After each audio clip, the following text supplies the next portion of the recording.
Hey everybody, Complex Mind, Simple Man. This is Theus, thinking out loud. I got my guest, Tracy Carson. I guess we'll stop calling her a guest. She's always here. She makes things happen. She is the illustrious, wonderful lady that I know. So today we're going to talk a little bit back into politics. I know I kind of veered away from it for a little while. There's reasons for that, which I touched on in previous videos. But from here and there, I'll bounce in and bounce out, right? But one of the things that's going on in the world right now is I guess, I want to say resurgence, but it's not really the resurgence, but it's the growth and success of DSA and progressive candidates. So I just want to kind of touch on that, give you some of my thoughts when it comes to DSA, when it comes to progressives in general, stuff like that. But before we get started, I'm going to have Tracy introduce herself and talk about her project here in just a moment. Uh, let's see here. Add to stage. There we go. Oh, man. Hmm. Hi, everybody. It don't want to work with me. Okay. So I'm gonna Anyway, there you go. August the 15th next week at 6 o'clock p.m. Eastern Standard Time, our channel, the Tracy Media channel, is sponsoring a discussion of state of the Black male voter. This is what I believe to be the most ignored um, voter in all of our elections. Um, and I've always done this, but I've always had Black females. And I decided this year, you know what? We know that Black women are always going to vote Democrat. We just know that's just what we do as a whole. We know our issues, what we're concerned about, but what are our male counterparts concerned about? How are Black males active? How are they going to reach out to get other Black males to vote? Do Black men want to vote? What are their issues? What are their concerns? Um, we are scheduled to have at least 3 panelists. Although it's sponsored by my channel, you will not see my face. I will be backstage working the comment section. But I hope you all just join us. The link to watch is right there in the poster. Um, I'm going to try to put it in the comment section just so you can follow it, but be there August the 15th. That is next week at 6 o'clock p.m. Eastern Standard Time. Thank you.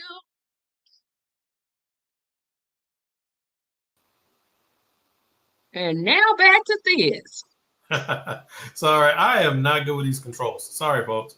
So, thank you, Tracy. Yeah, I'm looking forward to your segment there. Hopefully, that we have a pretty good turnout and exchange some ideas, talk through some things. Um, yeah, I'm really looking forward to it. So, Well, I you can got imagine when I told you this, you was like, I don't want to be. And I was like, you gonna do it. It's just like you're doing it. I don't even think I gave you a choice. I'm just like, yeah, you're doing it. yeah, I'm gonna make the same empty statement I make all the time. I'm gonna be quiet. Yeah, right. Mm. Yeah, I know that's not gonna happen, right? Yeah, I mean, But I literally was like, no, you're doing it. So what are you talking about? yeah, so this will be a pretty good discussion. I saw that here recently that guy Hassan Piker, he he like had his little segment talking about the segment that I think seeing it. Somebody else did the actual segment, talking to a couple of black voters in Georgia. Um, I didn't really like his take on it because it's like you know like when you can tell when someone is they're kind Being of just on using you. tokenized? Yeah, they're just talking about Yeah. black. Oh, let's hope the blacks don't think we're racist. Let's just put them on there. Well, it was slightly different than that because I don't mind the fact that he doesn't really center black people. I wouldn't expect him to. That's our job to do. But I don't like when you denigrate black people, which he has done.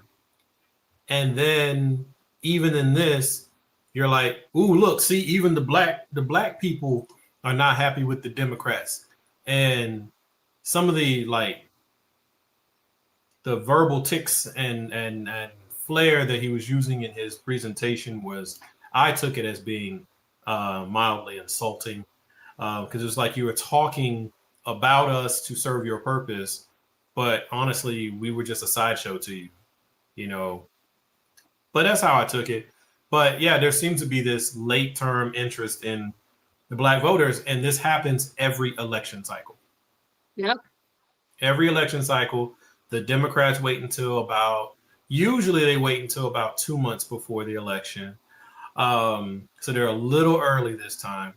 And they start acting like they care about what we have to say when they really don't, because you have these puppets like um, House member Clyburn, who will come out and do his black liberal Obama esque um, shame, shame, shame on the black people shtick, right?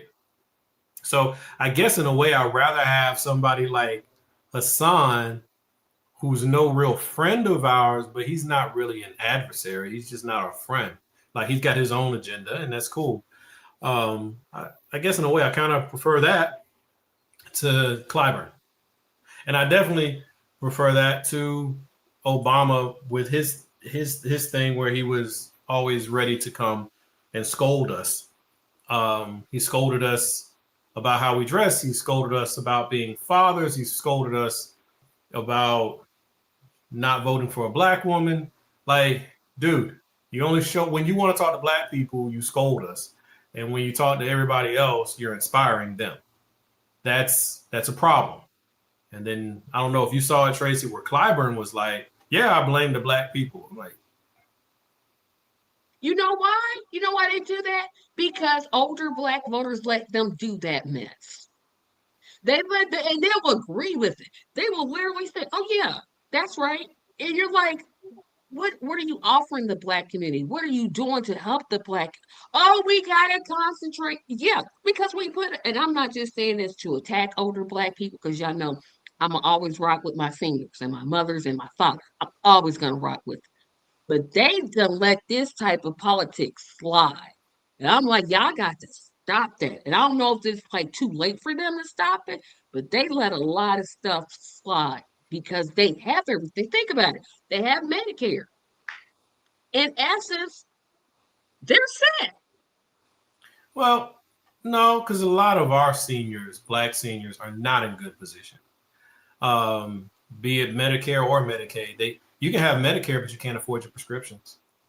You know, Well, that's true. so I think it's a lot of it is our baby boomer black elders.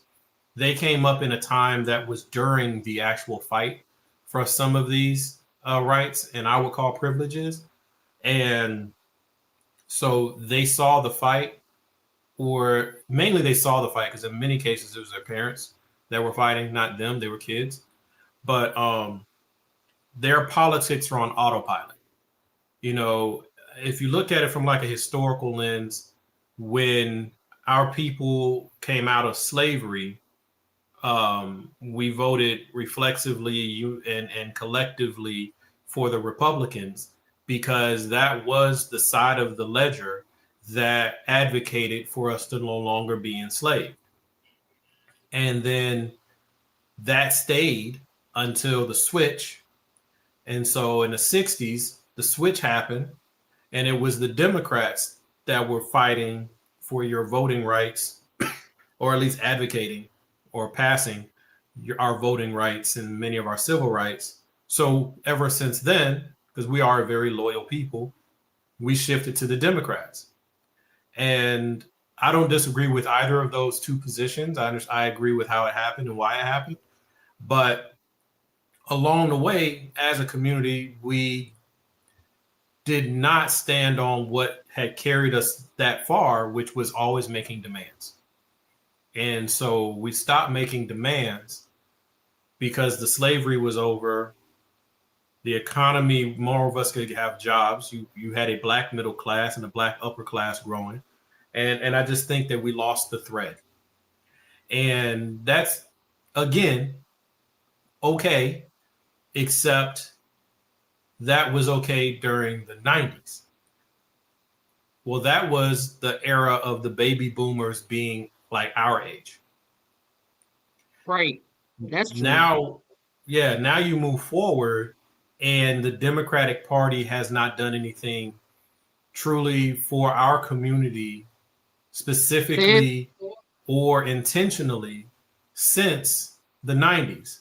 And the last thing they kind of did for us in the 90s was the 94 crime bill, which was horribly written, horribly implemented, and caused us in tremendous pain. So it's past time to get back to making demands. And so I think for a lot of our elders, they don't know how. I guess is the way I'll put it. They don't know how, but they do know that the Republican Party is not offering them anything good because they remember, even though they were children in many cases, they remember what this felt like, tastes like, the whole nine, right? Like my parents would have to walk to school in little between their neighborhood and the black school they were allowed to go to, elementary school. You had white kids throwing rocks and crap and stuff like that at them. These are my parents. So they remember what that felt like and they're seeing the tones of it coming back. But then also many of them are like focused on hitting on the glory. So they got a different kind of perspective on things, I guess. So yeah, anyway, that's my little weird rant. But today, what I want to for us to kind of get into is about DSA and what I would call progressives. And in my view, it's an inside-outside strategy, but we'll get to that. But when you think of what's going on right now, like what are some of your takes? Sorry, yeah, my blood sugar. But um, I think it's weird, right? Because I'm going to talk about this in terms of establishment Democrats, like your Chuck Schumers and your Hakeem Jeffries and your Jim Clyburns. They missed the memo. They completely missed the memo. They weren't paying attention to what voters were actually saying. Voters were saying, hey, us funding Israel, that may not be the right thing to do. Giving our money to foreign governments, especially Israel, considering they have healthcare that's mostly paid with funds coming from the United States, and we can't get it for our own people here. They didn't, or they refused to listen to the surge of voters that are saying, maybe we're tired of groups like APAC and Big Pharma and crypto and all those groups coming in and funding elections. Maybe we need to put America first. They completely missed that whole thing because they're so establishment. And I think they're shocked that people are actually not listening to them anymore. I think they're just totally like, well, wait a minute. Clyburn endorsed Haley Israeli Stevens, and obviously she lost, right? And I think people like Clyburn, they're shocked that that a lesser degree of people on the left, although I would say centrist Democrats are actual Republicans, but that's a whole discussion for later. that they're not being listened to. They're like, they see their party going away and they're like, oh crap, it's over. Okay. Yeah. So, um, I differ in a couple of perspective, I guess. Like, I like how you broke out the Democrats. So to me, they're generally speaking for the Democrats. There's the DSA, okay, and I'm talking about flag waving Democrats, okay. So you got DSA, you have some progressives, you have corporate Democrats, and you have establishment Democrats.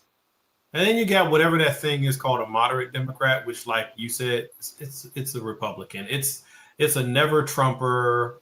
Um, it's a double hater. It's not even a double hater. It's just a never Trumper or a Democrat that Yeah, they used in to the be old days we would call Republican, it but they don't pixie. like Trump, so they said, oh, be a Democrat now. Basically, yeah, the ones who disliked Trump enough to join the Democratic Party, but if not for Trump, they never would have done that. You know, Right. um, so to me, the Democratic Party is consciously making a shift to the right, and Yep.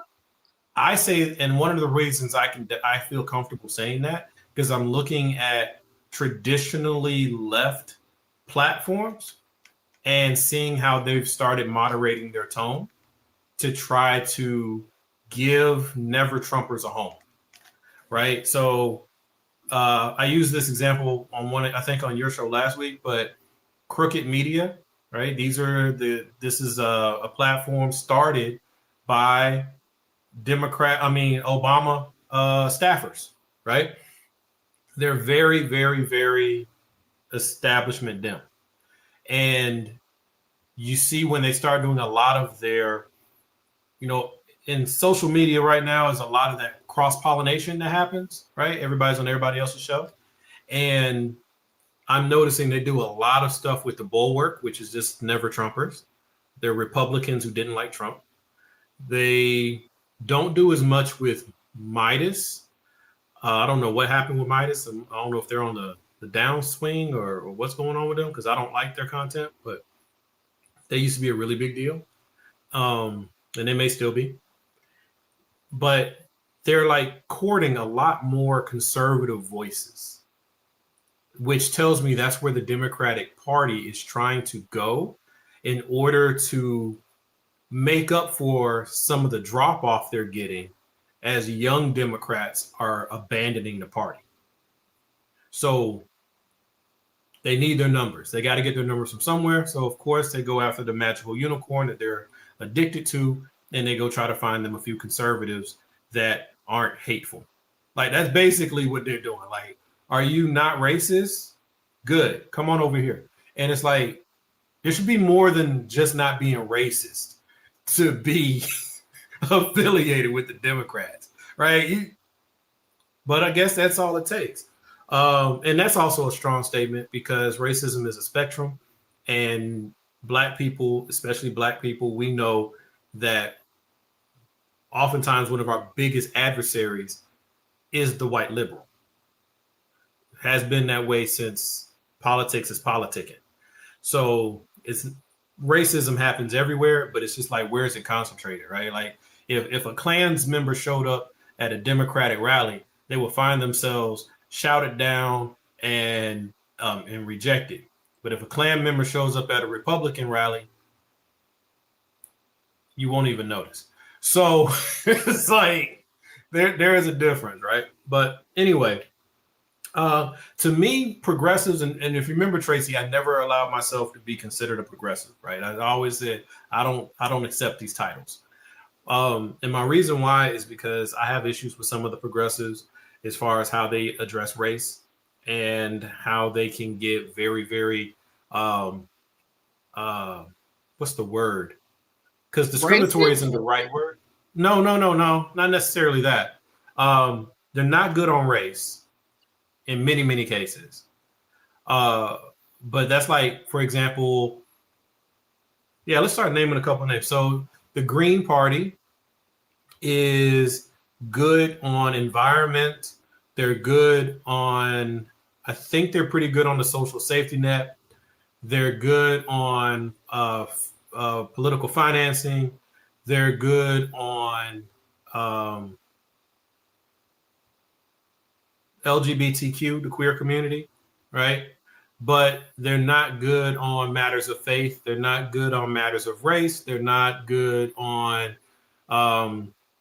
if I remember correctly, they weren't that good on the Gaza thing. I think they were, who was their candidate? Because wasn't their candidate the one that was like against it, but for it? And I don't remember. It's something weird. I might be Well, getting her twisted with this guy's somebody been else. arrested several times at Gaza protests. Who?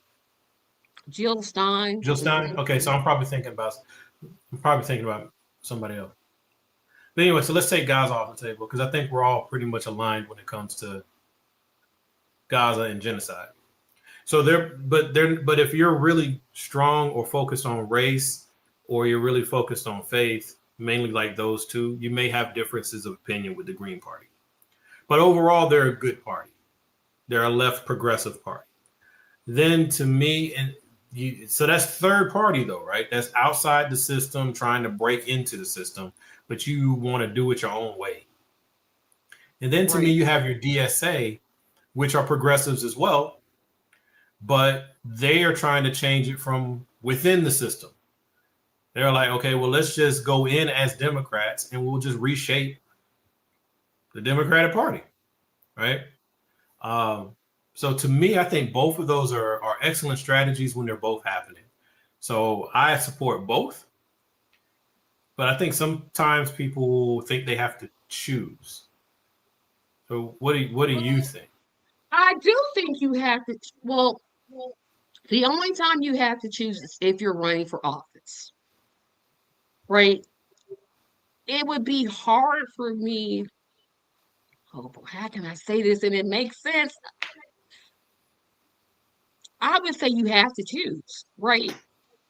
But you Between shouldn't DSA choose or progressive or agree third party, I because mean? they're DSA and Green and third party candidates are not the same. They're similar. They are very closely aligned. However, the difference is that the DSA is still affiliated with the Democratic Party. They're still a part. They're just a section, like they're like a committee. They're the committee within the Democratic Party because they Right, have Democrat on the top of their name, where the Green Party rejects that and says, hey, if you're against all of these things, why don't you just leave the party? right. So that's why I say you have to choose. Because for me, my main problem with DSA is I'm like, well, why are you affiliated with this party that to me supports genocide? You're against it, and that's the right position. You know they're not going to change their position. They're not going to change it. They've said we're Well, not going to change our position. This is what Democratic leadership has said, not every Democrat. I'm talking about right, leadership, right, right? So the leadership has said we're not changing any of that. We're still going to support Israel. We're going to give them all the money they need, et cetera, et cetera. If you're so against that, you're for a living wage. You're for Medicare for all. These are things that the established leadership people in the Democratic Party have fought against. Why are you so with that party? so yeah, I'm not DSA and I'm not progressive, but I'm gonna take and put on the DSA hat to answer your question, right? Um, why would still be a Democrat if I'm against genocide, right? And the thing is, it's not that I'm for genocide. I'm absolutely not for genocide. I'm on the side of Gaza and I'm on the side of all oppressed people, right?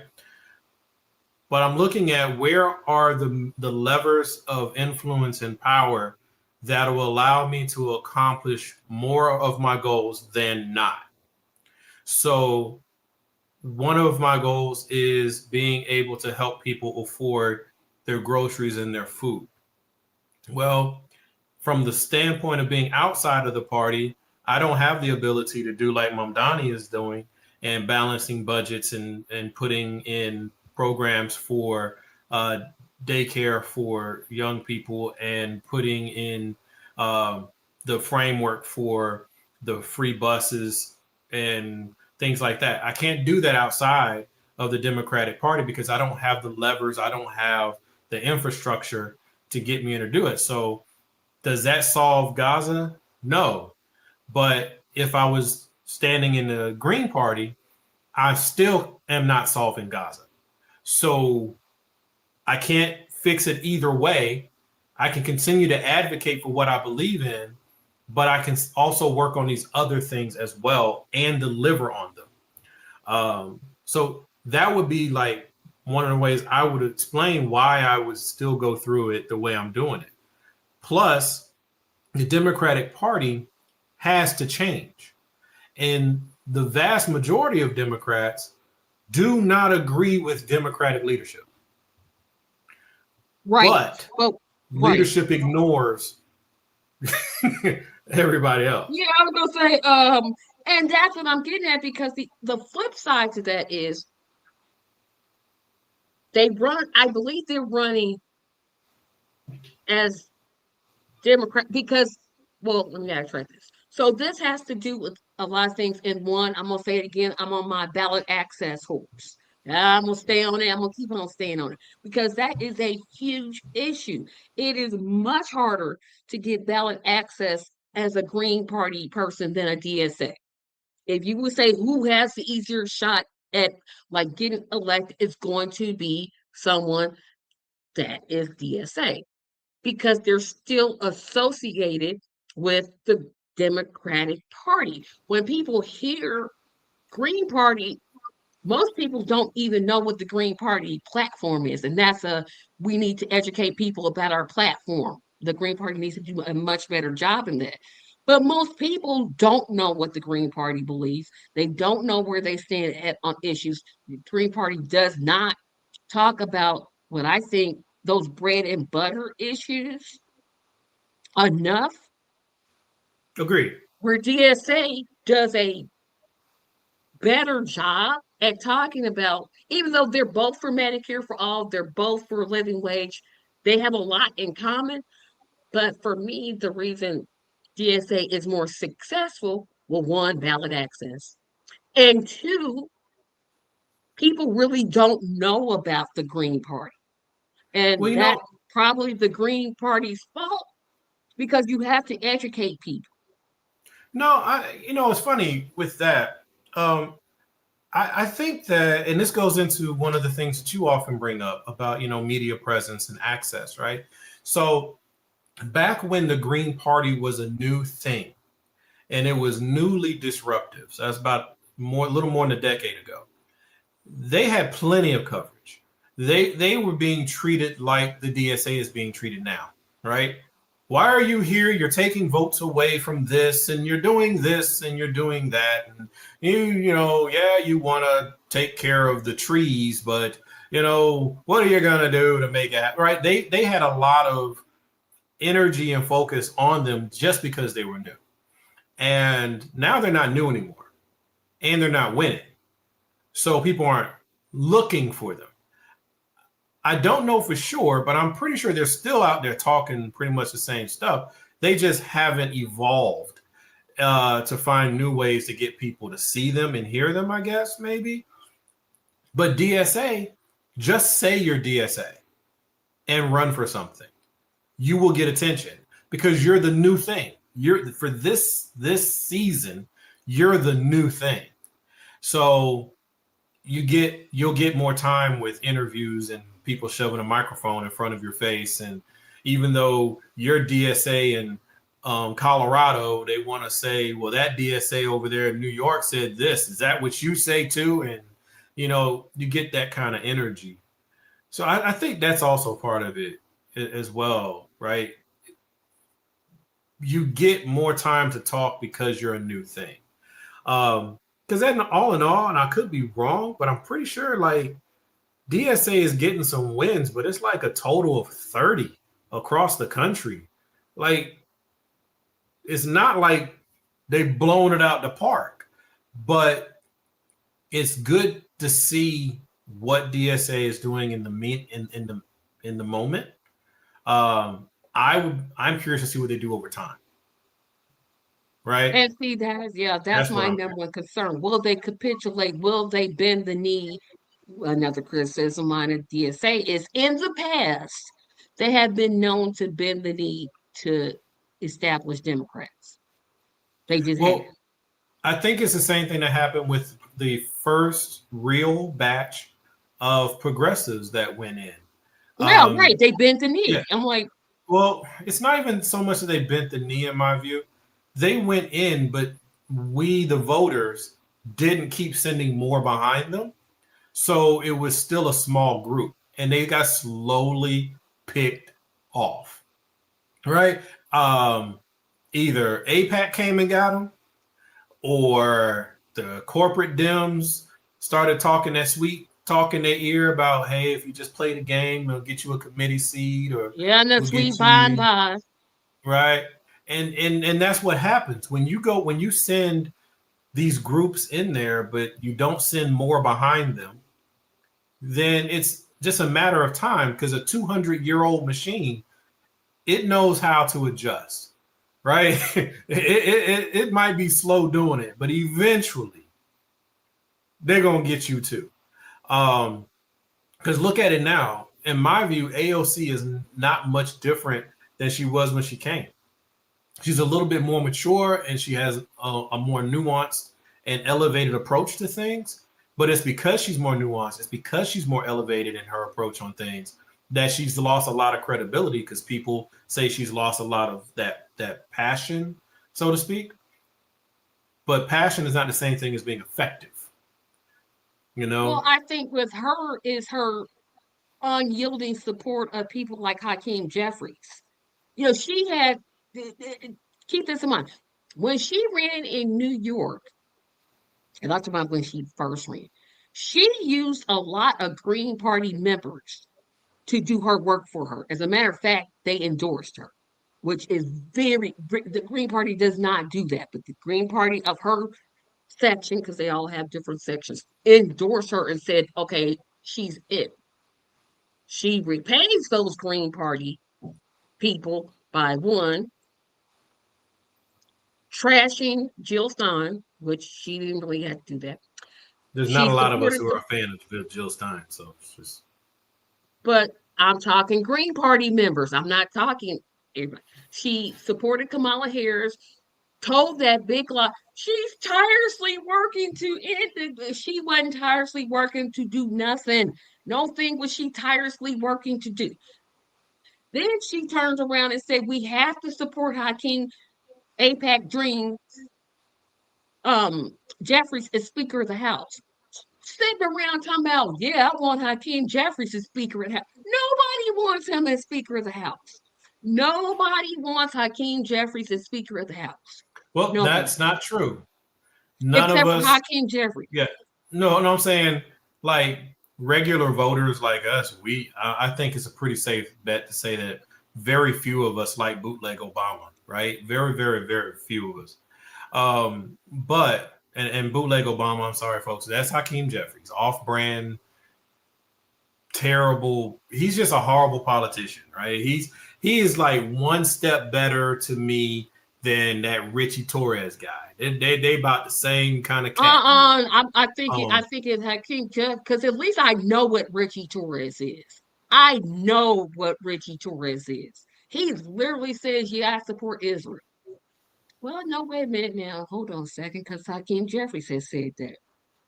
Wait a minute, they're Well, different. I got to think about this one. yeah, I won't insult them that way. But what I'm saying is they serve the money. They are That's ultimate true. corporate Dems. And I think that is one of the major distinctions between corporate Dems, moderate Dems, all the Dems, and the DSA. And that biggest sticking point is Israel. That's their biggest sticking point between DSA and the rest of the Democrats. But where the DSA gets together with the rest of the progressives, is on all the social policies, right? Medicare for all or universal health care, the K through 12 funding, pre-K funding. Um, they're all against, foreign wars. They're all, they're like this with the progressives and the DSAs, except on two serious points. First one, unquestioned support of Israel, right? That's a Yep. problem, and DSA won't play that game right now. Hopefully they'll remain on that. But progressives, many of them will. You know.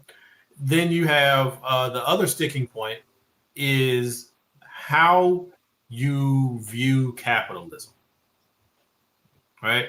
So DSA are adamantly, at least they appear to be, adamantly against capitalism. And progressives are not. Progressives are more like we're against hyper capitalism, but not capitalism itself.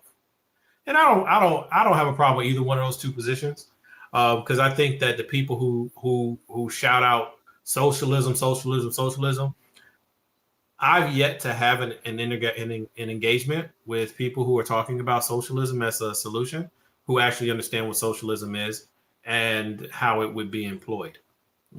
I've yet to run into someone who can have that real conversation. Um, and capitalism in and of itself is not terrible either.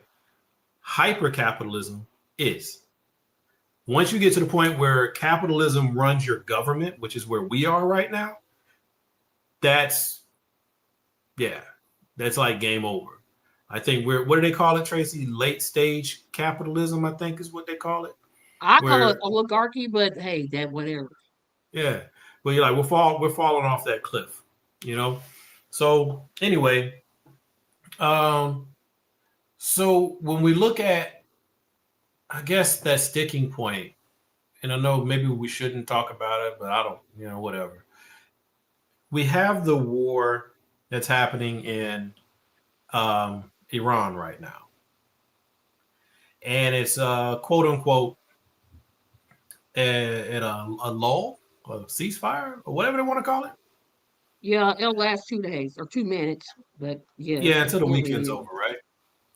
Um, so my thoughts a little bit on this is Iran. All right, first of all, the Strait of Hormuz is shared waterway between Oman and Iran. Prior to the war that Israel and the United States started, it was open. Been open for decades, right?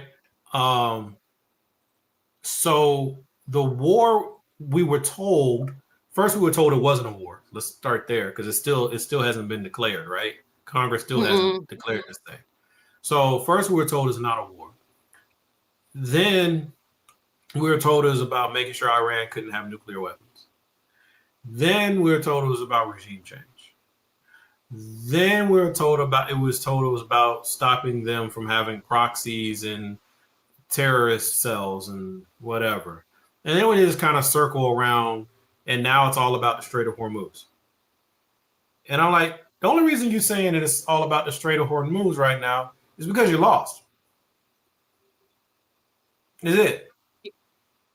So you're trying to put America is trying to put things back to how it was. Hey Parker, trying to put things back to how they were, and it's like you can't. Like the toothpaste is out the tube. So Yep, can't put it back now, in. Iran is working with Oman to decide how are we going to manage this waterway going forward. And Which is what you didn't want in the first place. right. So, but they're working together to figure this out peacefully. Excuse me. But for whatever reason, and I'm going to say it's the European nations, because that's who sits on all of this, just can't understand that you don't own everything. It's Yep. the other side of the world, and you're trying to dictate to them how to manage their waterway. Leave them alone. Yes, they ignored you. They did not. They didn't let the U.S. and they didn't let UK and all of them have anything to say about what they're doing with the waterway right now. But that's their water. I mean, what do you? I mean, am I just in left field here? I'm like, that's their stuff. Leave them alone. Let them do what they're gonna do. There's no reason for us to go back killing people when the war should be over now. Like legit. Like let them do what they're gonna do. If they want to charge a fee, and let the ship start moving because we about to have some trouble coming down the line. But you forget one thing. You're talking about nations. England basically stole Jamaica. Stole a lot of Basically, stuff. just they stole Australia. They stole what haven't they stole, right? When you get this sense of entitlement, that's where the US is the government is right now. The government Very structure much. is in a sense of entitlement. It's mine because I say it's mine. Forget about Iran who actually owns that. They don't really own it. That's ours. We're just letting them use it. And once they don't do what we want them to do, we'll take it. How many wars, how many regimes, how many empires, how many, not empires, how many governments has the US destroyed trying to expand colonialism and imperialization? I mean, how many? I mean, Yeah. I can't. We The started answer the is always more. right as we started the Iraq War. Saddam Hussein didn't have any weapons of mass destruction. None. But the funny Zero. thing, but the thing about that, Saddam Hussein was put in power by the U.S. because Exactly. we used him to fight Iran, and so we gave him weapons, power, and everything else. And then when we were done with him, we went in and It killed was like, yeah, we him. well, well. Look at what So happened to Gaddafi. All Gaddafi, and I am not saying Gaddafi was a good. Don't nobody say I'm saying it. Why was Gaddafi killed? he was killed because he was a threat to the U.S. dollar. There you go. Yeah, He wanted Africa to and the move in European one, banking system. yeah, and one type of currency. And they was like, oh no, we can. If there's any continent that can't be independent of imperialization, it's Africa. Africa's resources are just flat out stolen by just about every country, every Western country in the world has tried to go into Africa to steal its resources. I'll do you one better. There is no country that is allowed to be completely independent unless it's European. Australia is allowed to Exactly. be, Australia can be independent. All the European nations can be independent. America can be independent. These are all European countries. But they mess with Russia, but I don't think they really go at them too hard because technically they view them as Europeans, even though Russia is also Asian. But anyway, but China got a problem with them. India, you got a problem with them. Pakistan, Afghanistan, Iraq, Iran, you got a problem with them. All of Africa, you got a problem with them. Europeans, for whatever reason, feel like they should have the final say and dictation of what any other nation does. And I'm glad to see people starting to stand up and push back, not because I want America to lose anything. I want America not to go around starting stuff, right? I want us to decide, Exactly. That makes let's us negotiate. vulnerable to attacks. Hey, nobody's coming for us if we mind our own business. If we just, I don't know, stop kidnapping the presidents of other countries, that's a good thing. Hey, let's just not go into Venezuela and kidnap its president. I mean, think about it. America acts like they have the authority to do that. It also feels like it has the authority to blockade Cuba, and Cuba hasn't done anything to it. It also feels like it has the authority to go over there and blockade and bomb Iran half to death.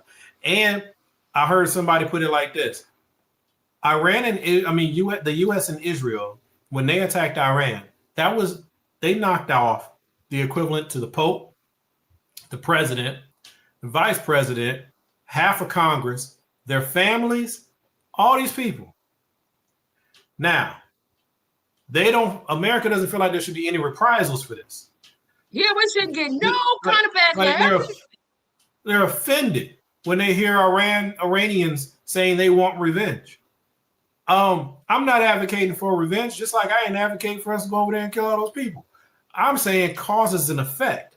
So we have an issue here where this is the energy that just got released into the atmosphere, and there's no amount of propaganda and twisting that's going to make that go away. But hey, here's Parker's thing: is there a dumber decision that Trump has made as president than going to war with Iran? I know there's been a lot to choose from with him. There's a lot of there's something dumber. I just can't think of it right now this second. So for me, it's all about what you focus on. So there's no right or wrong answers, I would say here, Parker. Iran is a dumb decision. It is. But yeah, absolutely. I think the dumber decision was how he staffed his cabinet and his administration. Oh no, that was his. No, let me tell you why that was one of his. It's getting him money. It's getting him money. But I'm saying that's why he's losing the war. That's why the economy is about to fall in the toilet. That's why Congress is starting to act up a little bit. But really, I think that's because it's election season. But I mean, we're going to see, I think his dumbest decision was who he put in place to serve his needs, but it's actually going to destroy the country. I contend his dumbest decision was running for re-election. That kept him out of jail. Well, it kept him out of jail. That's good. Although I don't mean to go in the past, but Mayor Garland, don't ever the next Democrat, don't you appoint that man to nothing. I'm telling you right now, don't you do it. Don't you even put his name in the nomination. Keep his name out your mouth. But I think that him running for re-election, if he had just stayed his one term, we wouldn't have seen how crazy, narcissistic, Islamophobic he actually is. But he wouldn't have all those billions of dollars. Yeah, I mean, there's positives to him running, to him. For him, for him.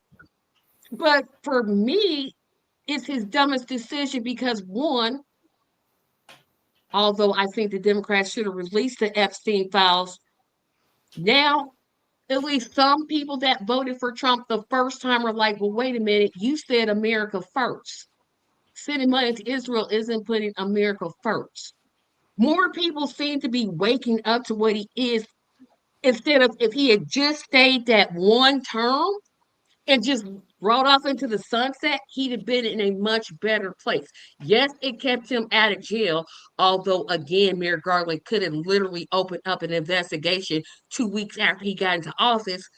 But yeah, not only that, but he's a very wealthy and popular white man, so he probably wouldn't have went to jail anyway.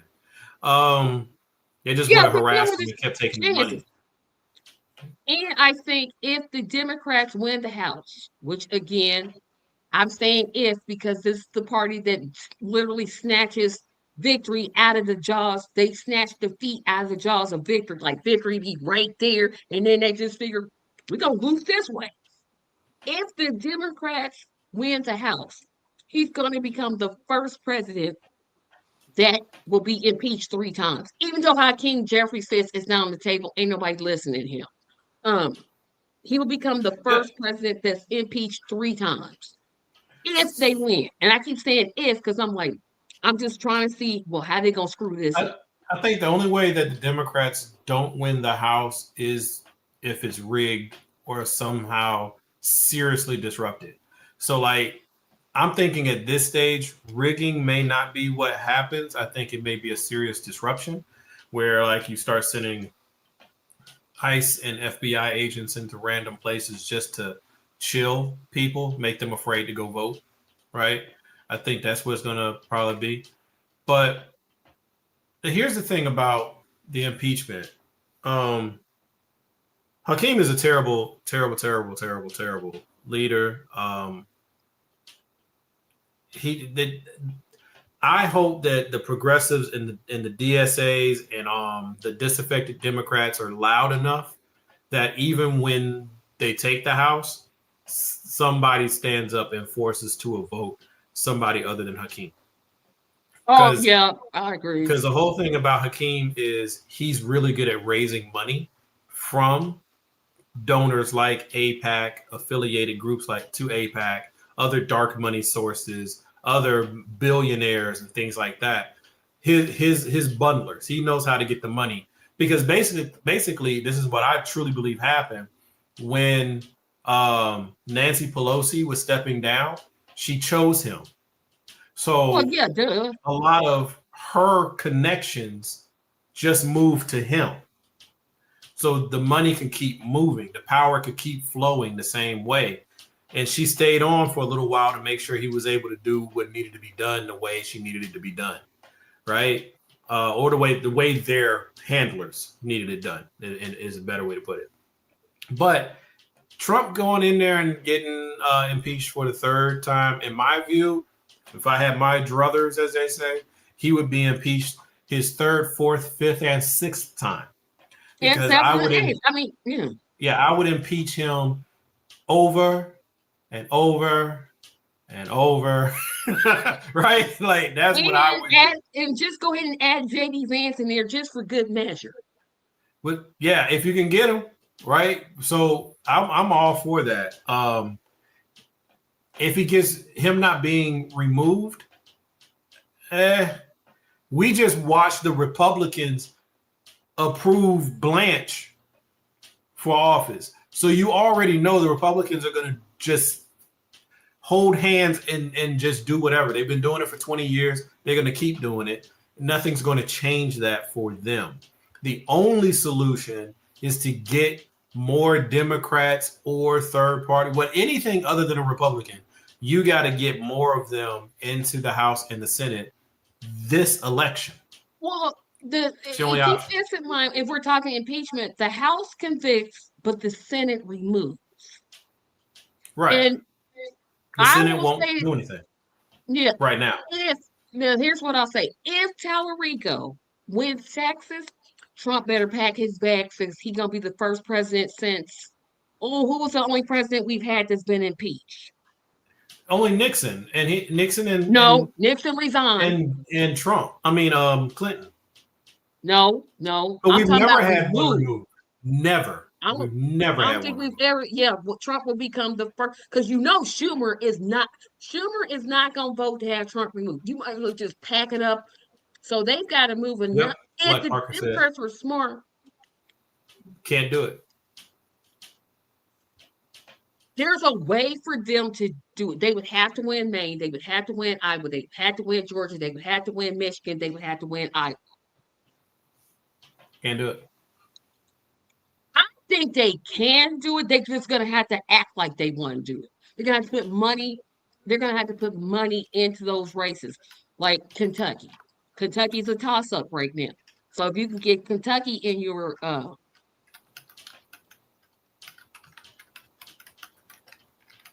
Parker, if they turn Texas, they keep Michigan, they carry North Carolina, Iowa, Maine, Georgia. Tracy, I'm gonna help you out real quick. Best case, if they ran the whole table, the Democrats could walk away with up to 55, 56 seats. Maybe 57. Yeah, they're not good. They need 62. You still more than 10 Republican votes away. And one of your Democrat votes is Fetterman. So just count him out. You count him and Schumer out because I don't think. Right. So removal is not going to happen by way of this. It just isn't unless Republicans really decide that he's a what do you call it, a dead ender, and they revolt against him. But I doubt they'll do it. Too many of them owe him favors. Wait a minute. Okay. I'm trying to figure out the states here, and I can't think about it, but I'll think about it because I'm scheduled to talk The about this math is tomorrow. the math, though, Tracy. I mean, Yeah, I'm trying to figure. It could. I'm not saying anything. Anything's possible. That's all I'll say. Okay. So. see, I don't know, Parker, because there wouldn't be a second Jan 6 because they run the government for real, for real. Um, and I think MAGA has shrunk so much because when you ask what is his dumbest decision, I think one of his dumbest decisions, I don't think it's maybe the top one, but it's up there, was failing MAGA as blatantly as he did. Yeah, it was so blatant. That's That why I don't that think was a JD mistake. Vance has a. This is why I don't think JD Vance is going to run in 28. He's going to keep low until 32. I do not see him running in 28. I don't see him running in 28, but I mean he might. He's very ambitious. I think, and then also it's not going to be up to him. It's going to be up to his funders if he runs. But I think he's going to want more time.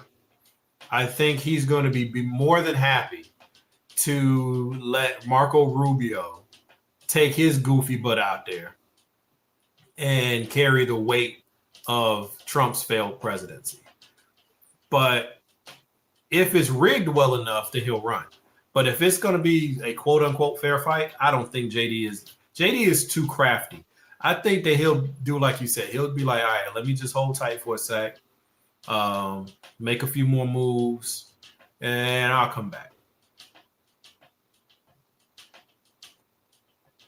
All right, Parker said, like, if Republicans lose the midterms and their supporters are not at the Capitol again, maybe they would remove Trump. That's the only scenario. And even then, it's not a guarantee. Yeah, I mean, riot, not. But I just don't think that it will happen. They're not going to play the same trick twice. Plus, he's really annoyed MAGA. Before, it was all about true grievance. And it was grievance about Trump didn't lose. You stole it from him. But this time, you don't have that argument. Yeah, because you got the House, you got the Senate, and the presidency, and the Supreme Court. You're still failing. Yeah, but not only that, but he's done. Like, if he can't run again. So if he can't run again, then that means his successor's coming. And MAGA doesn't like any of his successors as much as they like him, right? So you got that issue. But would they like one of his children? Possibly, but not enough to riot over him. But they would vote for him. They would vote for Don Jr. They wouldn't vote for Eric. You don't think they would? So we're both putting Ivanka out of the discussion because I think she's the smartest of all his children. She's absolutely the smartest one, but she's married to Jared. So that right there, you just lost more than half of MAGA. And then also, she's still besides being a creep, what is wrong with Jared? Besides being a creep. Well, it's because Jared is, one, Jewish, and two, is tied up really deep with the Saudis and all the others. So MAGA doesn't like them. Yeah. Everybody loves the princess because she's the smartest one. She's pretty and all that. But she's also proof of how smart she is. She got away from her brothers. She got away from her daddy. And she's like, let her husband go make some more money and then go buy them an island. And I love how people are saying that Syed, and I was hoping we talk more about this. Syed. Yeah, who cares? He can't run for president. I'm like, y'all do know he was born in Rochester, Michigan, right? You do know this. You know this, right? How they don't care. Racism says. Like, how openly racist can you tell me you're racist without saying I'm racist? At this stage of the game, anybody who is MAGA, you are either a racist or you're okay with racism. I don't say that everybody who is MAGA is racist because I don't think that's accurate. I think there are people who voted for MAGA for a host of reasons.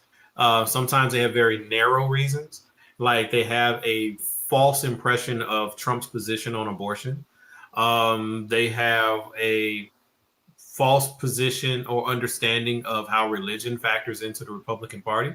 They don't think deep enough to process the fact that the Republican Party is not Christian. It just wears Christianity as a cloak, but it doesn't actually practice Christianity. Um, but the Democrats are full of people who are atheists, agnostics, and other things like that. So a devout Christian just can't find themselves over there. So they vote for the Republican out of tradition, I guess you could say. But yeah, I think MAGA's going to split. I know there's a lot of people who are thinking that it's splitting already, like they're going with the Tucker Carlson project. But I think it's too early to tell for that because Tucker can always just turn around and go back home.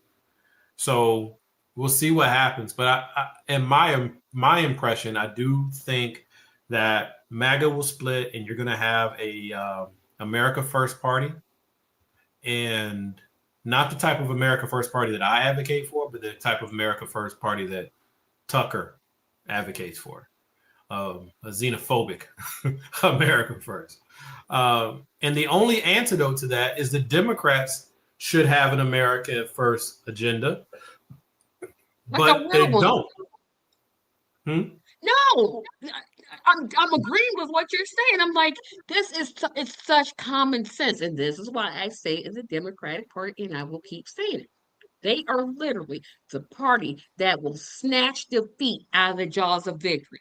Everything is there for you to win big, but no, what you do, you take that, you look at what's happening, and you say, hey, no, I'm just gonna. I've always said the Republicans are zealots. Okay, the Republicans are they're indoctrinated or so legionnaire about very, very niche things. They claim to be very religious. In practice, they are not. All right, but that's their claim. That's part of their identity. So they're religious zealots. Then you also have other ones who are like 2A zealots, right? The whole, gun rights type thing. And then you got some who are, more racially driven, blood and soil, racial hierarchy type people, right? So they're very passionate. This is guess why I'll put it. The Republican Party is full of passionate people. And then you look at the Democratic side, and passion ain't what's happening on the Democratic side. On the Democratic side, I'll compare them to being like mercenaries. Okay, pay them enough, do what you want, and that's just kind of how the Democrats move. I can't call which one's better or worse. They're both just bad. They're both just bad. No, I can't call better or worse. Yes, I absolutely can. Republicans are absolutely worse because Republicans are the only ones who are hiding a potentially brain dead man, so that they can sway an election. The Republicans are the ones who waited for a president to come into office and said, no matter what he does, we're not going to support it, and we're going to make him a one-term president. Republicans are the only ones who came in and said that, women have too many rights. Well, Republicans are the only ones that came in and said, you know what, poor people, we got too many poor people getting help on Medicaid. We need to change that. The only ones who came in and said, old people, we spending too much money helping them with their medications. So we're going to get rid of that out of the Medicare Part D. They're the only ones that said, hey, let's go to war with a nation that hadn't done anything to us in 40 years. And they only did something to us 40 years ago because we did something to them 45 years ago, right? The Republicans are clearly worse. I don't care. They're clearly worse. But that doesn't give the Democrats an excuse to be nothing. They make no promises to us. They are not presenting a plan. No, and then get mad when you say what's the tangibles, Roland Martin. But I do that. Right.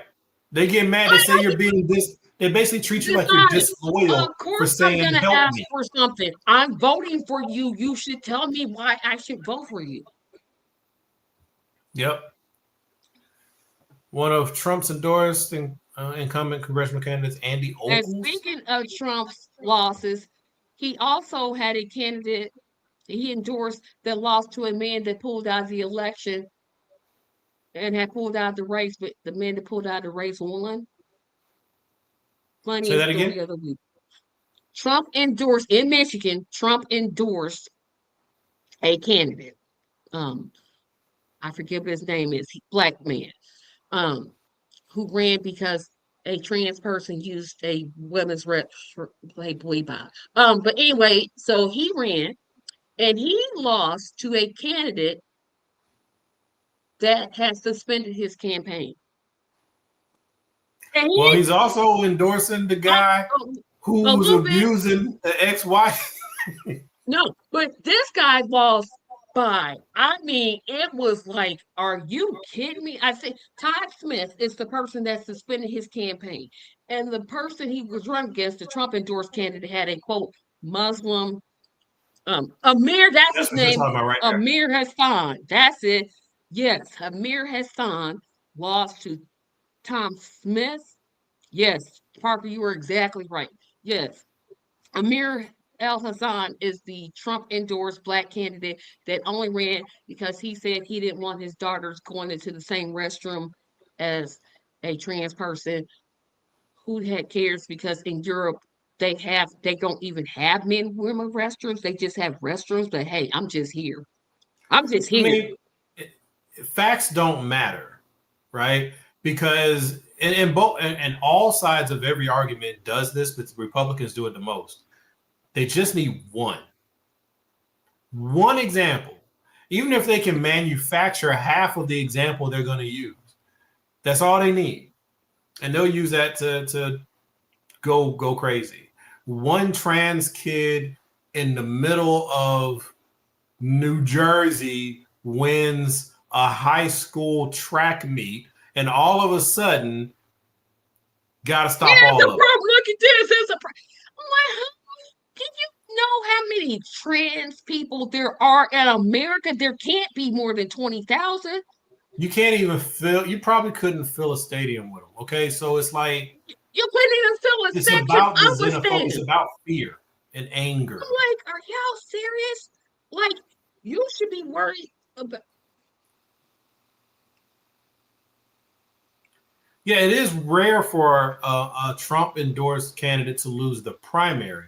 They lose generals all the time, but it is rare for them to lose primaries. Um, but then that dude jumps out there and he's like, oh, I have a perfect record, even after they lost. I got a perfect record. What are you talking about, dude? You lost. You don't have Yeah, so that's facts. just kind of Don't wild. matter. Facts don't matter to It doesn't them. matter because if he's saying something and somebody says something different, it's because they're a hater and they're lying. But like, dude, anyway, you're never going to get people off of that because I heard someone say this, and I guess it's an old saying, but it was kind of new to me. If facts aren't what brought someone to the argument, facts aren't going to change the argument. So when they be like, you be like, literally, I will say, hey, you realize there aren't a lot of not that trans issues are not important. I will say they are not. But the way the Republicans hype it up, like nobody is sitting at their table thinking, gee, I can't get my medication. I hope I don't go into the bathroom with somebody that used to be the opposite gender that I'm. What? Who does that? Republicans. So they're fed constant diet of fear and hatred, but they'll swear that that's not what's motivating them. And just as an anecdotal side, I got into like a YouTube video chat with somebody, and we're like kind of going back and forth. And I'm real. If you ever had an internet engagement with me, I'm not one of those yelling at you or insulting you type people. I'm literally talking to you so other people who read this can hear how crazy you are. Because you're gonna inevitably, or more often than not, they end up deleting their comments. So then it's just me look like I'm talking to myself. But guys like talking about it was about abortion. The subject wasn't about abortion. He used abortion as a weird side thing, right? And he's like, Democrats just want to kill babies. And I'm like, no. And then we go through all this thing. But what I'm getting at is my favorite thing to do with these people is I ask them if they're Christian. They'd be like, yes, and they'll quote something. And I say, okay, so let's suspend, because first of all, just so everybody understands, I don't think that you can use the Bible as the source of authority for a discussion with someone who is not following the Bible. Like, that's your book. You know, those are your rules, not everybody else's rules. But I said, oh, let's for the sake of argument, let's use just the Bible for this discussion. What did Jesus say? What were his messages? What was his teachings as it relates to life, death, your fellow man, and what it is to be a good person? Let's look at the red letters, and you tell me how Jesus would approach what you just said. His response is the same response I always get. Something, something, something from the Old Testament. Yeah, that's where he always go. Every single time. That he see, I would have went to the no, you're pro-birth, you're not pro-life. Because if you were pro-life, you would be for making sure that mother got the care that she needed while she was carrying that baby.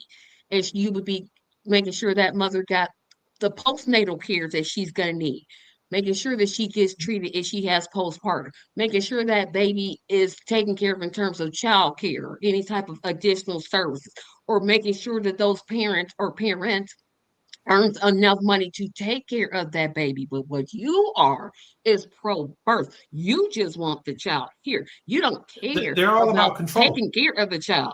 Yeah. You just, that's what was going to be my next point. You're about controlling women and telling us what we can do. Yep. Men can have vasectomies all they want. They can just go have vasectomies and take Viagra and do whatever it is they want to do, and nobody questions them. But Absolutely. When a woman exercises some type of I'm so tired of hearing if you're pro-choice, you're just for killing. But I'm like, no, pro-choice. Simply it's like I don't even argue with people about where life begins, because I'm like, that's a theoretical or a spiritual or a scientific argument, right? Wherever you want to hide in any of those three buckets is where you're going to hide and fight from. Right. So, if they quote, I didn't mean to interrupt, but people do this all the time. They'll quote that scripture in Jeremiah where it says, "Before I formed you." I knew you before. I knew your mother. That one. Yeah, that one. They completely ignore what that scripture was actually talking about. And if you're going to use that, the same people that will quote that scripture will literally say, "Oh no, we need to cut food stamps." They're just sitting around and they're just eating, they're just buying junk food. They only believe in punishment. They only believe in punishment. That's it. That's all they believe in. Anytime you try to get into any kind of a real discussion, it always comes back to punishment. And I'm like, look, either you don't trust your God or you don't believe in your God. It's one of the two. Or possibly we're not talking about the same God. And now what I have come to find is that I don't think most often I'm even talking to you about the same God, right? Because when I look at God and the evolution of the Bible through Jesus, it's pretty clear that whatever your stance is, let's say that your stance is pro-life. If your stance is pro-life, like you were just saying, then if we run that through the filter of Jesus, then that would mean we would set up a social safety net. And they don't believe in social safety net. They're literally contradicting what they say they believe. Is so frustrating. We will reduce abortions by taking off the table many of the reasons that women come to have an abortion. Will it end abortion? No, because women have a right to do whatever they choose to do with their bodies. But if it was a matter of medical or financial or housing, we should have already set something up for the benefit of the nation. See, to me, I'll come at it. It ain't even got to be religious. For the benefit of the nation, we invest in our families and we invest in our children. So that means education, food, things like that.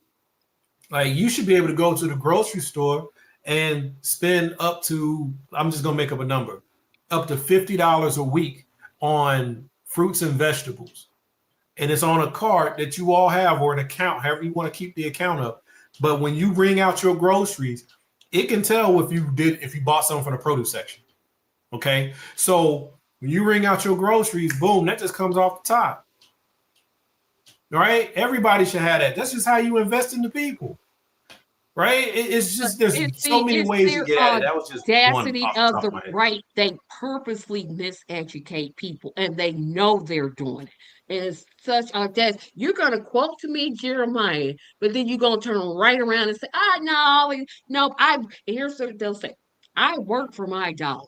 I go to work and they just sit around. So what if they're sitting around? I How does that hurt literally you? thank you, that point. It don't hurt me. I'm working, they're not.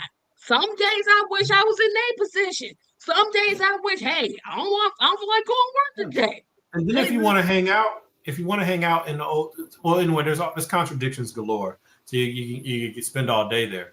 But I think one of the bigger issues is that a lot of people, they don't actually believe the faith that they claim. They just claim the faith they wish they believed in. So you end up in these situations where they're obviously living and acting contrary to the very tenets of the thing they say they believe in. And that's not just Christians, that's anybody, right? So that gets really frustrating, but it upsets me. And I've been asked before, why are you always talking about Christians? You don't talk about nobody else. Because all I know are Christians, okay? And the Christians are the ones that are trying to dictate how the rest of us live. So that's why you hear mostly about Christians.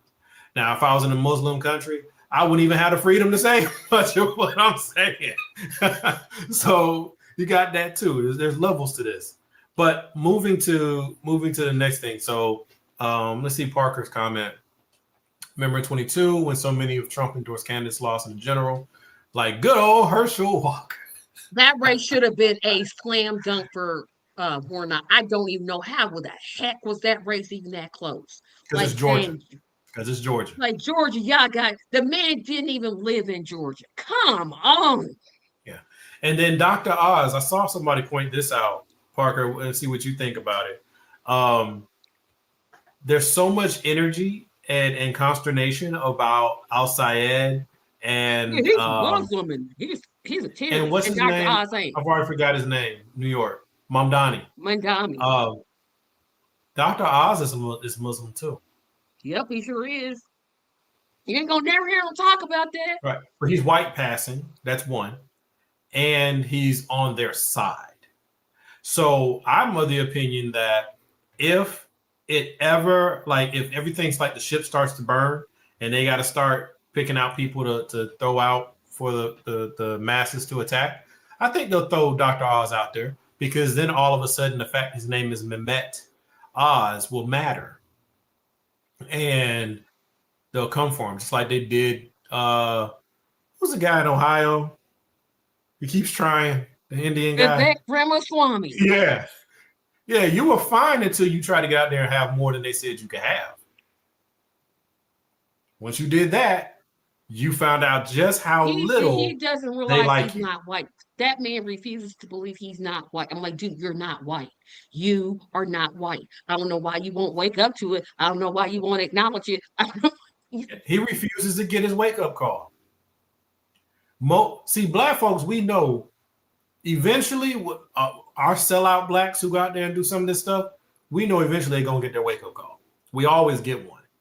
So we just wait for it, right? Like he'll get it. But Vivek, I guess because he's rich and he really, really wants whatever he wants, he refuses to hear the call. I do look in the mirror. The same way that J.D. Vance throws his mixed race children to your babies. These are your descendants, and you just throw them. Let me tell you something. If I ran for office and you throw my child under a bus like they do his child, earrings is coming. We're gonna have a discussion, because I'm not gonna tell you what I want to do, because they'll take this video down. But we're gonna have a deep discussion about how you not gonna throw my children under no dang on bus and know that he's just like, yep. He let them talk about his wife. Are you? Well, Ted Cruz did the same thing. Trump literally called his wife ugly, and she stayed with him. Call me ugly. We getting a divorce. Well, Period. I mean, somebody calling me ugly, I'm not leaving my husband. I'm gonna leave my husband because he didn't back me up, maybe. Yeah, he didn't make her. He wouldn't answer Look, phones. first of all, if you married to Ted Cruz, you're no prize yourself. Okay. So Yeah, that's true. I got agree with these you are there. not like wholesome, I'm just a good person and I managed to fall in love with a bad man. No, you bad too. Just like JD wife's wife, Usha. She ain't no good either. She's ambitious and she's after what she's after. But this is To the what point tripped you me let out. yourself be insulted? Oh, heck no. Hey, hey, she might be insulted, but she's rich. And she's got presidential protection. And she's always on vacation. I think she's good. I think she's found a way to say, you know what? I'm not happy, but I'm good. And that's how she's just going to move through life.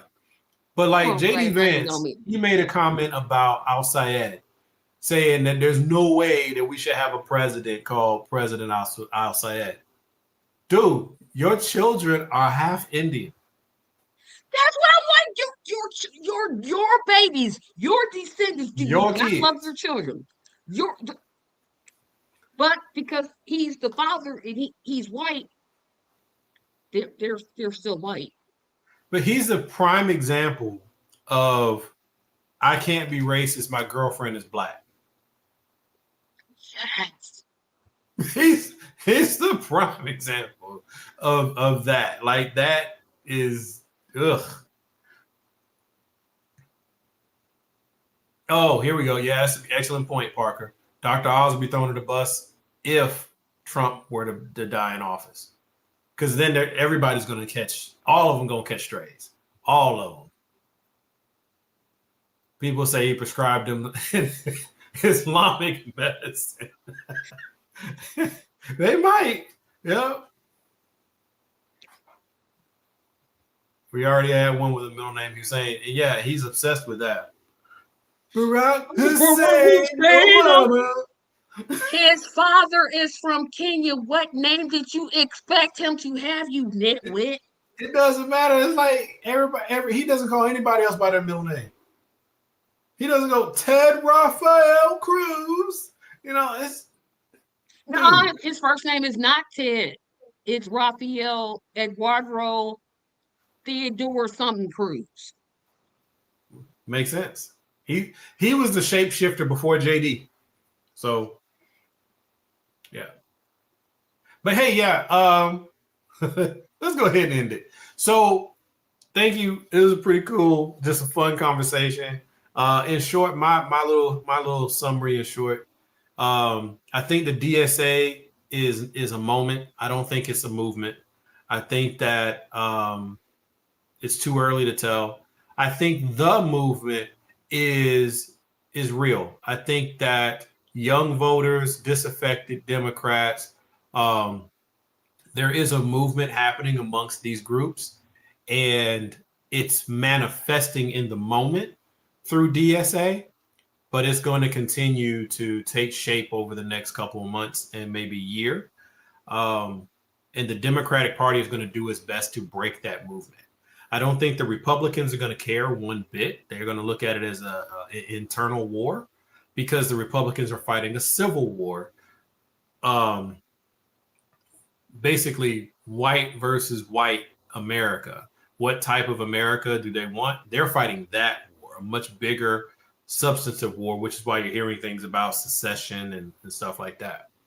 But the Democrats are going to fight amongst themselves because the elites and the power brokers are going to do their absolute best to bring DSA and progressives under control so that they don't make too much noise. We've even heard, and this is kind of in passing, I saw this, but like the Democrats are rallying their forces right now to strip DSA of positions and speaking privileges. So you see how it's really not about vote blue no matter who. It's not about democracy. It's not about any of that. It's always about money and power.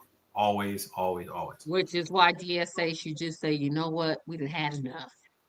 No, I We think tired of DSA y'all. needs to keep doing what they're doing. I think DSA needs to do everything they can from within the party and within the system. And I think the third parties need to continue to agitate from outside. Um, and I don't even know if third parties is the best option, to be honest with you. Just to say, I didn't mean to go here, but third parties, how can you say that you're against the system when you're trying to be a part of the system? Because the system needs to change. But you want to change it by being a part of the system. You're Because there's following no the other. same rules. You're following the same rules. You're following the same structure. Yeah. You're just trying to replace the Democratic Party, but you're the same. You're just doing it as a new party. So in a way, you're no different than DSA, except for the DSA came in through an established party. But you want to be a party just like everybody else. Well, they are Third a party. party. That's what I'm saying. So it's like you're not you, but I mean third parties are literally trying to be the very thing that they say they are against. And not only do they want to be that thing, they're doing it the same way. Same structure, same everything. They just don't have the money because they're so broken up and we have a two-party system. But they're no different ultimately. If they were truly outsiders, they wouldn't be party affiliated. They would be anarchists Independence? or something. Because they will want something different. You know? Just a thought. But anyway, what are your thoughts? I don't agree with that at all. Because the system that we are in, I come from this from a different way. So often, because um, people that are really, really, really serious with MMT, modern monetary theory, will always say, well, you can't vote your way out of it, which in theory I agree with, but my problem has always been, well, who makes the rules? Because we have to have government. We have to. We cannot function in a society without rules, without laws. We just can't. That's not something I believe. Um, Agreed. when the laws are unjust or they benefit the rich, when they benefit the Epstein class, there has to come a cry to say we're going to change that. Now, is being a part of the Green Party as opposed to independent the way to do? Because ultimately, you're right in they're looking to change the system within the system. Mm-hmm. But then some people run it as independents or wanting to get in to abolish the system. So not I've not seen everybody, those people. I've not seen those people. Not that are serious. Like they're part of a organized type of thing. they're Um, not going to be in the Green Party because they don't believe in parties. They believe right. they believe Now revolutionaries are different. They're outside of it all. Right. But then that right. comes So back to they like what you were touching on. A true revolutionary is going to want to tear down this system, which I actually agree with. The system needs to go away. The reason why I'm still wedded to trying to change things as opposed to the revolutionary approach is because I am not ready for, and I don't believe my people are ready for the mess that comes, that has to come if you tear it down. So DSA, I hope they're successful in changing some things. Um, Progressives and third parties, I hope they're successful in infiltrating and changing some things. But all I'm saying is both of them are the same thing because they're I mean, they both trying to enter the same system. I would say one is trying to use to change it within, and one group is trying to change it outside. Because But they're not outside. I do think Green Party's outside, They're not outside because they're trying to, but they well, are. they're If trying to they join run, the game. they Like, want to be. They want to. I believe now. I could be wrong. I believe that most people that run as Greens want to get in there and destroy it from the inside. This is what I believe. I could be wrong. I've listened to a lot of your green people. None of them have that energy. Not a single one got the energy. I'm gonna go in and tear something down. No. Now, I'm gonna disagree with you on that one.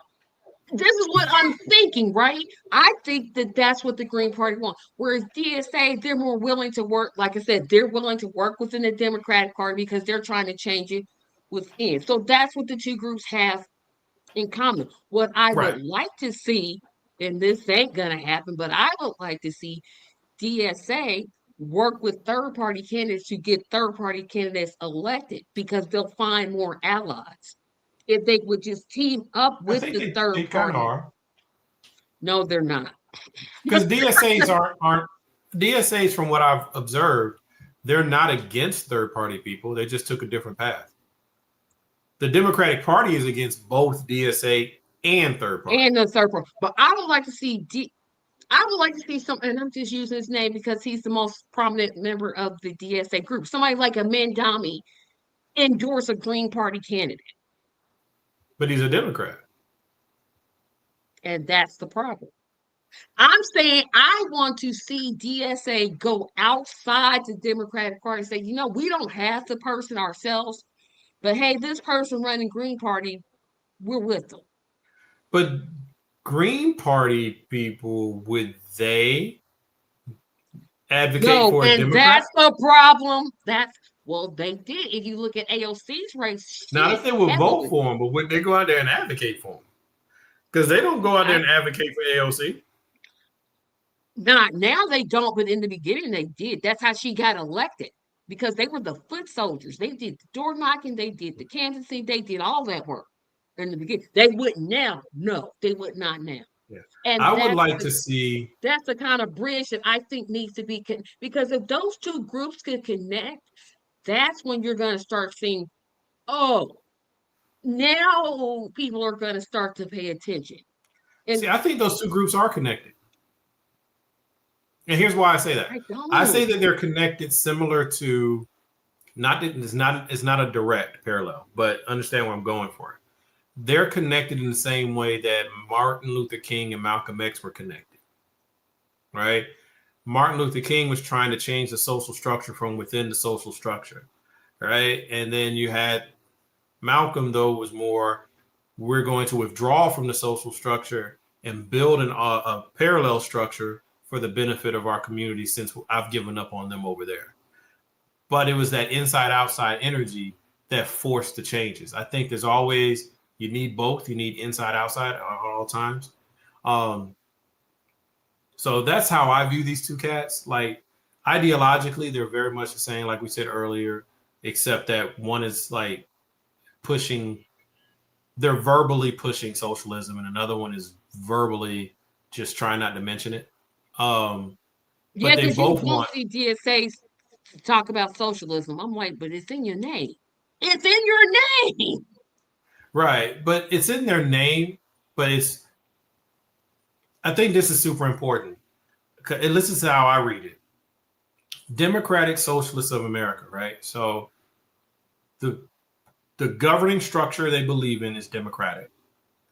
The economic system that they believe in is more socialist. And it's for America. How do you bring those three things together? The way you bring those together is we believe in the democratic process, but we believe in a strong social safety net. And it's for the benefit of America. DSA. But then you look at some of the ones who are more aggressively like socialists. Like, I am a socialist, because there's people out there who say that. They mean something slightly different, because they're not necessarily advocating for a social safety net.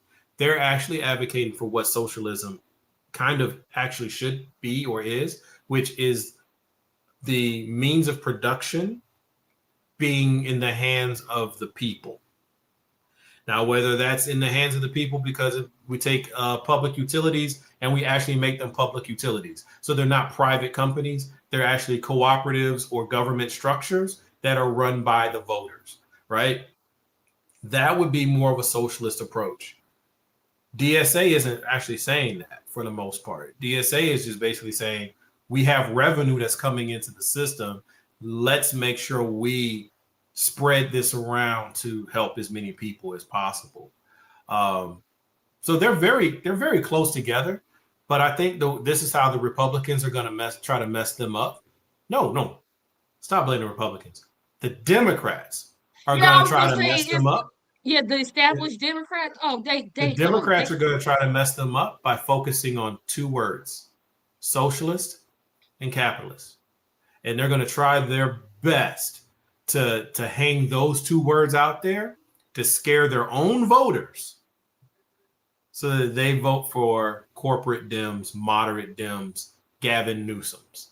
That's what they're going to try their best to do. well, there are we look at the Michigan race where they're already the way that the media tried to kind of like skewer Syed's victory. Yeah, y'all know he won by 1%. If Haley Stevens He didn't had win won, by 10. you just said it. I don't have to say no more. I have to say there's But nothing else for me but to you know say. what? That's predictable because the people who were supporting Syed, they were saying we're going to win by 10. But they had to say that, and I don't have a problem with them saying it because it keeps the energy up, Yeah, right? you can't say, hey, we're gonna go out there and just lose. We're Yeah, gonna we're just gonna go lose. out there and win by a squeaker, y'all. Yeah, No, it's gonna be real close. Blah yeah. blah. But the people who are against you, they have a job to do, and I think that's something that a lot of people on the left need to admit and face it. People who are opposed to you have a job to do. Their job is to oppose you.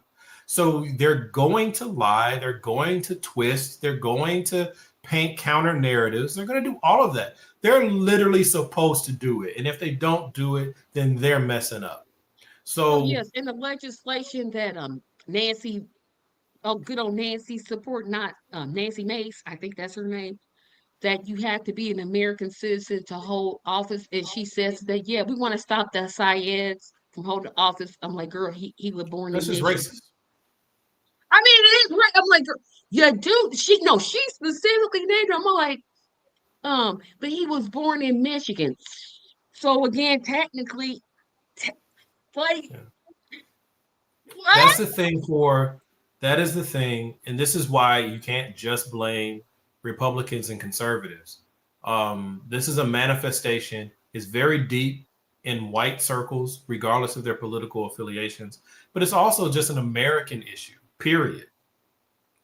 Anything that does not sound normal is treated as different, and we've defined normal as sounding white. Yep. So if your name is Jack Smith and you are black, then you won't really get a whole lot of questions. But if your name is Jamar Jackson, then you're gonna get every black trope they can throw at you. If your name is Al Sayed, you're gonna get every trope they can throw at you. So this is a problem within America because even amongst us, amongst black people, you will hear some of the exact same nonsense. Americans are very xenophobic. It's crazy how Americans can be so hateful towards immigrants and people over there as though it's not being done to each other right here. It's the craziest thing to me. Yeah, because it's being done to us, we should say, you know what, this shouldn't happen to us or anybody else. Like at But the or instead, we any want to spread the pain. We want to yeah, we spread the want to be pain. like, know what, we're gonna make those Muslim people suffer. Well, j- j- Yeah. That's why, and I know I said this, I feel like a black person about to leave the house. Well, we get ready to go. But that's why when we were talking about the Asian boycott not too long ago, I was saying it all comes down to your reason why. Like if your reason for boycotting Asian businesses is because you want to have a sense of group solidarity and big up your community and invest in your community, then that's fine because then you should be boycotting a whole lot of people, not just Asian people, right? But if your reason for boycotting the Asian community is because of what that one Asian person did, and let's be fair. It's been a string over 20 years, right? But if that's where your reason is, and that's racially driven. And if anybody knows what it's like to be subject to collective punishment, it's It's Black us. people. So why Yep. would we do that to somebody else? It just, Because everybody has to suffer like we suffer. which is gets us absolutely nowhere. I mean, and if you want to go down the vengeance path, I got vengeance in me. I can go down that path, but you need to acknowledge that's what you're doing, and all that's going to come that's really bad with that. So the better approach is, what is it you want? What world do you want to fashion?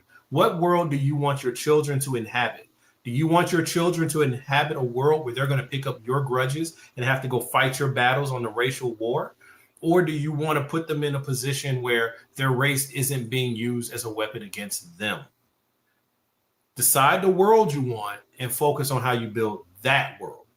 And I wish more people will focus that way, but I don't think that's human nature. So we're kind of up against it.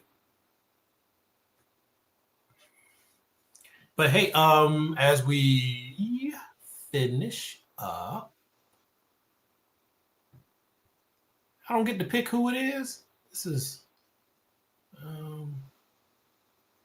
oh, hey, maybe this way. No, that didn't do it either. Well, anyway, hey guys, I took Tracy down on mistake, but she's still here. She can still see us. Look, State of the Black Male Voter is coming up next weekend at 6 p.m. on Tracy's channel. So if it's not in there now, she will hopefully be able to put the link into comments after the show is done. That way it stays in the comments, right? So please, please, please, if you're not already a subscriber to her channel, go subscribe, okay? Tracy Media, go subscribe. And if you are, make sure you set that bell so that you can get the alerts. But 6 p.m. next Saturday, please, please, please join us. I think it's going to be a great thing. Yep. And we're glad we're branching out. We're going to have some great men, and you won't see my lovely face, but just know I'll be backstage bossing everybody around because that's what I do best. No, but I do want to make a plug though, to thank Diaz for doing this because he was like, "Oh, I don't think I." I'm just like, "Look, this is what's gonna happen." Because when I say this is what's gonna happen, that means I'm inviting you whether you want me to or not. The fact that he's postponing his program on Saturday to make room to be on mine, I greatly appreciate that. Because he Ain't could gonna have be said none. no. Ain't gonna be one. Y'all check out Tracy's show. I ain't gonna do nothing. Yeah, no, and I'm thankful for that because you could have said, nope, I got a show next week. And you didn't do that. And you said instead, no, I'm taking part in this voice that I think we do a lot of disservice to our Black men. And I can see that as a Black female. And I know it's going to be a great discussion. And because I'm here now and I'm talking, tune in tomorrow because y'all know what tomorrow is. Tomorrow, the Sunday show makes its 2-week reprisal. We're heading down because y'all know football season is starting. So this is gonna be one of the last few episodes that comes on. I will be talking. It's all election talk. I'm going to talk about Michigan, Wisconsin, St. Louis. I might talk about the Indianapolis mayoral race. I might. And that's at 7 p.m. the Sunday show. And let me know what you think of my new logos for those because I changed them both up. So Yep. So make sure you go to her channel. Make sure that you like, share, subscribe. If you got time, do that for mine too. And thank you so much. Thank you, Parker, for joining us and making the show go. And hope everybody has a good rest of your evening.